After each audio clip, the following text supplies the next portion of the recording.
Olá, bem-vindo.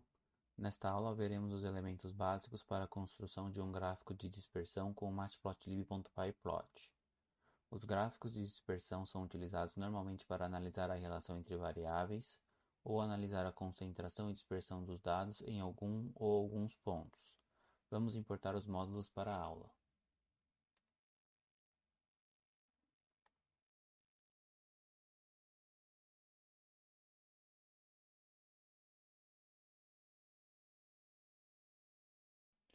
Nestas duas primeiras linhas estão os valores de x e y que vão compor o nosso gráfico de dispersão. Para gerar esse tipo de gráfico, utilizamos a função scatter, sendo obrigatório informar os valores de x e y que estabelecem os pontos do gráfico.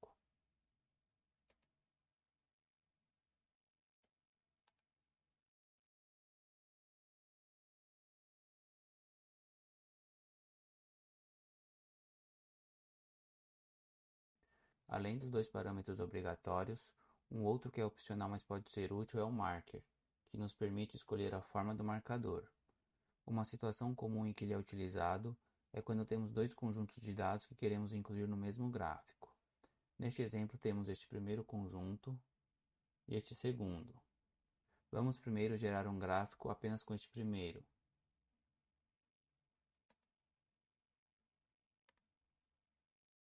Agora vamos colocar no mesmo gráfico este outro conjunto. Para fazer isto, adicionamos uma segunda vez a função plt.scatter, ambos antes de plt.show.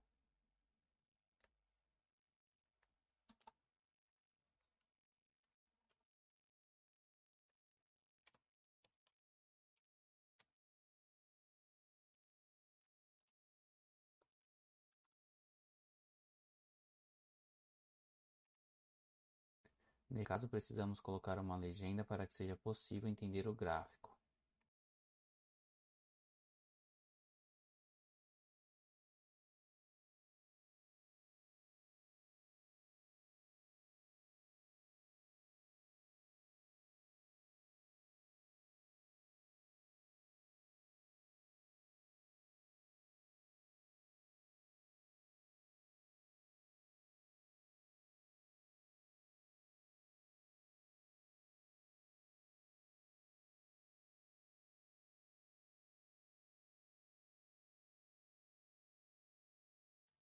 Para ver as opções que temos para os marcadores, podemos ir no Google, pesquisar por esta expressão e acessar este link.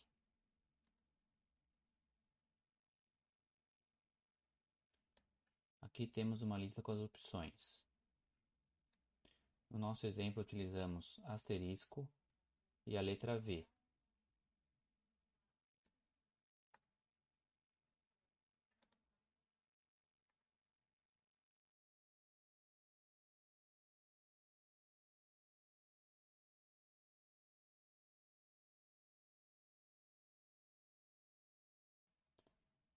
O parâmetro S nos permite estabelecer o tamanho do marcador. Veja o que ocorre se passamos um número como argumento.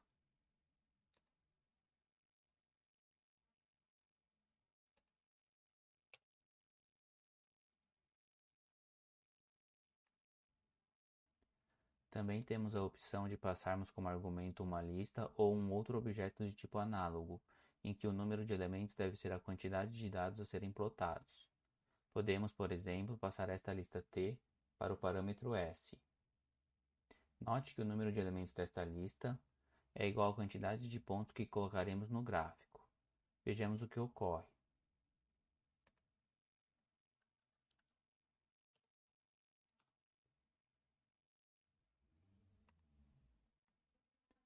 Agora o ponto 1, 2 tem tamanho 10. O ponto 2, 4 tem tamanho 200 e assim por diante. Mais do que um recurso excêntrico, isto pode ser utilizado em muitos casos, como por exemplo, quando queremos que marcadores maiores representem países com maior PIB per capita e os menores representem países com menor PIB per capita.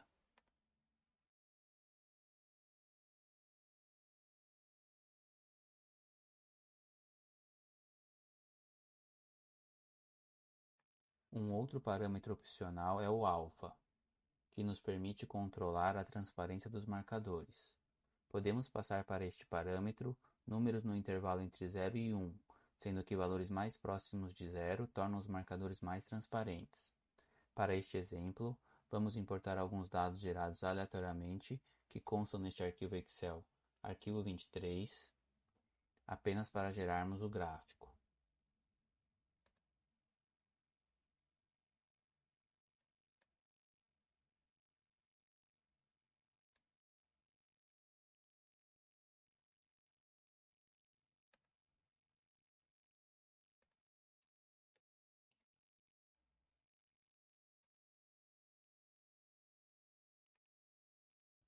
Os pontos ficaram mais transparentes com um alfa menor. Este recurso pode nos ajudar, por exemplo, a destacar os pontos do gráfico em que há mais concentração de dados.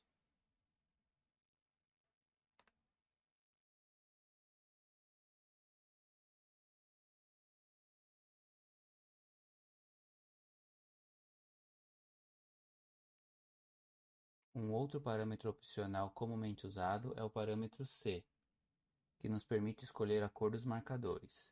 Para consultar a lista das cores, podemos entrar no Google,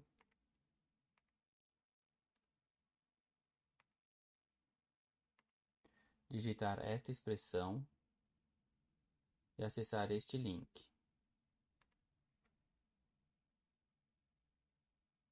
Descendo a tela, temos a lista das cores disponíveis.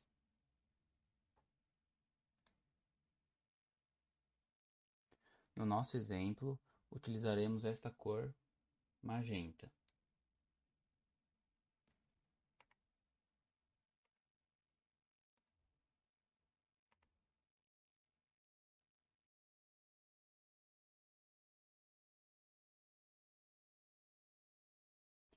Também podemos passar uma lista de cores para o parâmetro C, em que esta lista deve conter o número de elementos igual à quantidade de dados que temos.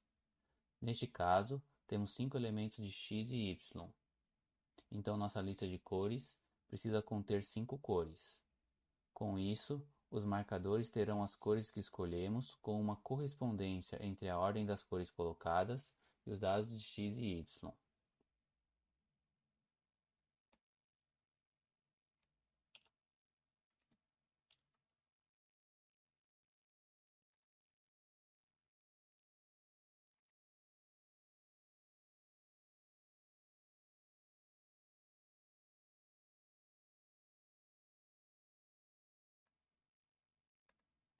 Um último parâmetro opcional que veremos e que é bastante útil é o CMAP. Ele nos permite gerar marcadores com cores gradativas. Neste caso, além do parâmetro CMAP, devemos passar para o parâmetro C uma lista ou objeto análogo contendo elementos numéricos que corresponderão à gradação das cores.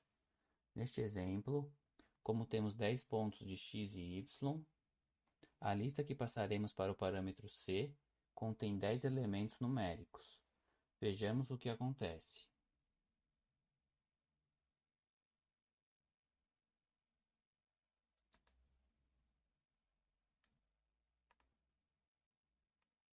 Note que a gradação das cores de cada ponto do gráfico depende do valor numérico correspondente da lista que passamos para o parâmetro C. Por exemplo, este ponto corresponde a x igual a 1 e y igual a 1, e seu marcador está com a cor mais clara, pois a cor está relacionada com este número 2. Já este ponto, x igual a 10 e y igual a 1, está com a cor mais forte, pois a cor correspondente a este ponto está vinculada ao número 20. É comum utilizar a função colorBar quando estamos utilizando o CMAP.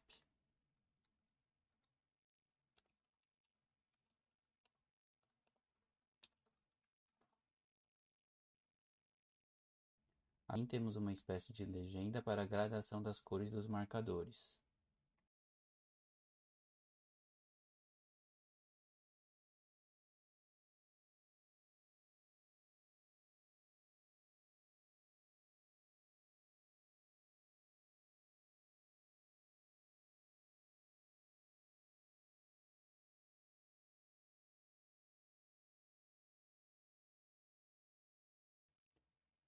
Desta forma que está o nosso código, a função scatter utiliza os valores mínimo e máximo da lista que passamos para o parâmetro C para estabelecer a gradação das cores. Assim, este 20 da lista cores é estabelecido como máximo e passa a ter o vermelho mais escuro, e o 2 é estabelecido como mínimo e tem a cor mais clara. Os valores intermediários passam a ter a gradação da cor em relação a estes valores mínimo e máximo. Mas podemos estabelecer os valores mínimo e máximo de acordo com nossa necessidade com os parâmetros Vmin e Vmax. Veja.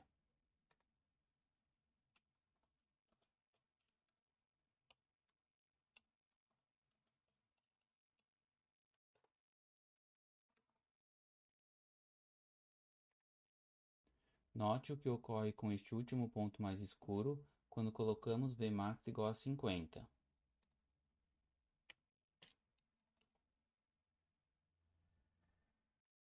Ele se torna mais claro, pois agora a cor mais forte está baseada no Vmax que estabelecemos como 50, e o ponto do gráfico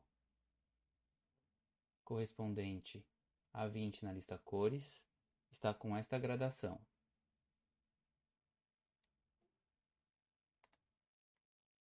Para ver as opções que temos para o CMap, podemos pesquisar no Google por esta expressão, abrindo este link. Aqui temos as opções que temos para o CMap.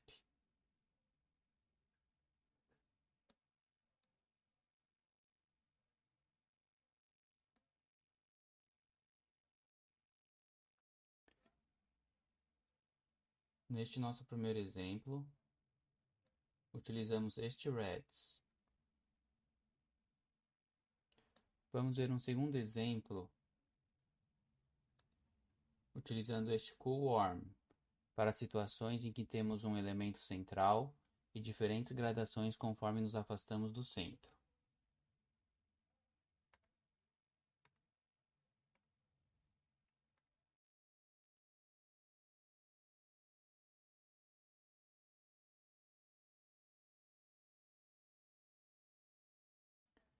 Aqui temos um segundo exemplo em que vamos utilizar esta opção. Note que a gradação das cores dos pontos do gráfico está de acordo com a ordem dos valores numéricos desta lista cores. O ponto 11, por exemplo, está com a gradação de acordo com o número -3. Note também que a centralização da gradação das cores está em 1. Para centralizar em relação a 0, caso esta seja a nossa necessidade, utilizamos os parâmetros Vmin e Vmax de forma simétrica em relação ao 0.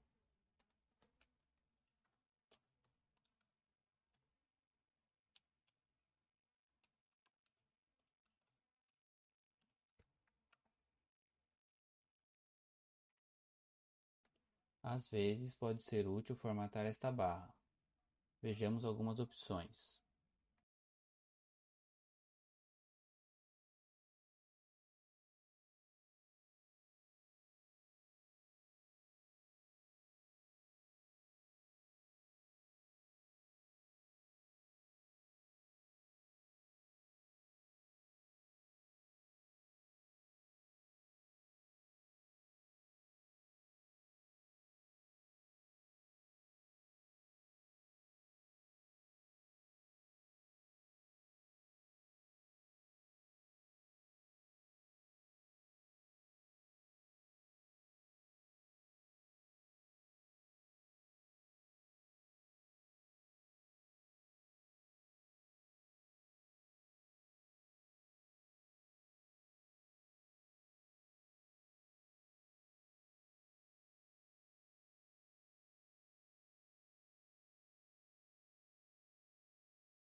Nesta aula, vimos os gráficos de dispersão, vimos onde normalmente são aplicados e também vimos como gerá-los e formatá-los com a função scatter do matplotlib.pyplot.